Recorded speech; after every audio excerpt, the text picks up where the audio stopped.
புனித எபஸ்தாகியஸ் முதலில் பிளாசிடஸ் எனப்படும் ரோம படைத்தளபதி.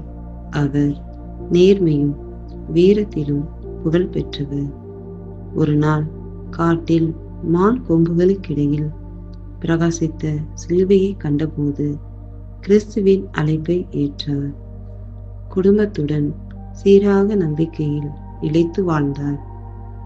அவருக்கு வந்த துன்பங்கள், செல்வ இழப்பு, குடும்பத்திலிருந்து பிரிவு எதுவும் நம்பிக்கையை குலைக்கவில்லை. இறுதியில் தியாகியாக சாட்சியம் அளித்தார். இன்று அவர் நம்மை போல் ஒவ்வொருவருக்கும் நம்பிக்கையில் உறுதியாய் நிற்கும் அருளை வேண்டித் தருகிறார்.